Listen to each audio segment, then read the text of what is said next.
Hello bachcho, let's read the following question. An object of mass 2 kg is placed at rest in frame S1 moving with velocity 10 I cap plus 5 j cap meter per second and having the acceleration 5 I cap plus 10 j cap meter per second square.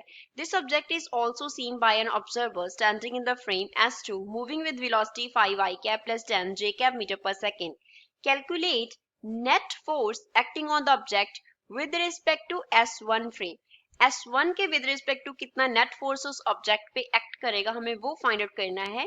क्या दिया है? Object का मास दिया है, S1 frame का velocity and acceleration दिया है, S2 frame का वेलोसिटी दिया है। First of all we will talk about the key concept of the question. इस क्वेश्चन में यूज की कॉन्सेप्ट क्या है?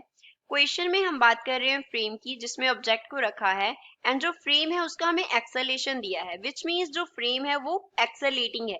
जब फ्रेम जो है वो एक्सेलेट करता है तो उसकी वजह से एक्सेलेटिंग फ्रेम होने की वजह से एक force that is known as pseudo force, अगर उसको हम एफपी से डिनोट करें तो वो एक्ट करता है ऑन ऑब्जेक्ट।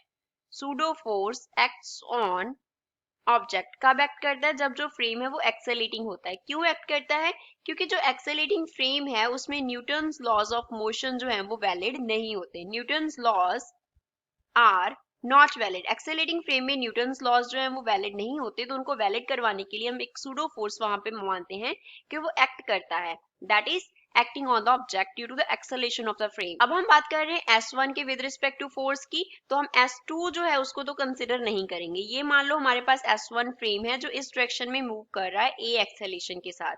A क्या है? उसके एक्सेलेरेशन को रिप्रेजेंट कर रहा है। अगर यहाँ पे हम ऑब्जेक्ट रख लें m मास का तो उसके ऊपर सूडो फोर्स इस डायरेक्शन में एक्ट करता है, that is opposite to the direction of acceleration. तो जो Fp होगा वो किसके इक्वल होगा? माइनस m इंटू ए के इक्वल होगा। ऑब्जेक्ट का जो मास है वो हमें कितना दिया गया है? 2 किलोग्राम दिया गया है, तो यहाँ पे आ गया -2। S1 फ्रेम का जो एक्सेलेरेशन है वो 5 i cap plus 10 j cap metre पर सेकेंड स्क्वायर है, तो यहाँ पे जो सूडो फोर्स है Fp वो कितना आ गया? -10 i cap -20 j cap and इसके यूनिट्स जो होंगे वो क्या होंगे? न्यूटन होंगे।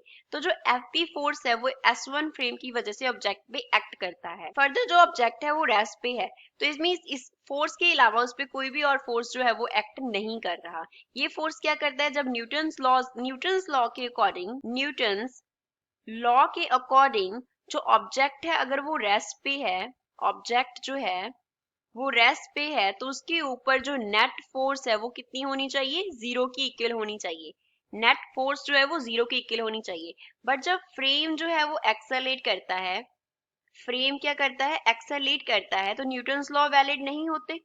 फ्रेम एक्सेलेटिंग हो गया, न्यूटन्स लॉ वैलिड नहीं है, तो नेट फोर्स जो है एफ नेट, ये तो लॉ के अकॉर्डिंग हमने लिखा है, तो जो एफ नेट है वो 0 के इक्वल नहीं आया, तो उसको 0 करने के लिए वहां पे क्या आ जाती है? एफ पी आ जाती है, which means F net minus F P, क्योंकि एफ पी क्या है? नेगेटिव है। इन दोनों का जो सम है वो क्या आता है? 0 के इक्वल आता है। तो अब जो न्यूटन्स लॉ है वो ऐसे वैलिड होंगे कि सूडो फोर्स वहां पे एक्ट करवाएगा जो कि नेट फोर्स, टोटल जो फोर्सेस होंगी उनको 0 कर देगा। तो ऑब्जेक्ट क्या रहेगा? रेस्ट पोजीशन पे रहेगा, which means the only force acting in this frame is Fp। तो इस क्वेश्चन का फाइनल आंसर क्या होगा कि सूडो फोर्स के इक्वल S1 फ्रेम में फोर्स एक्ट करेगा। So the final answer is -10 I cap -20 J cap Newton। I hope you understood well. Thanks.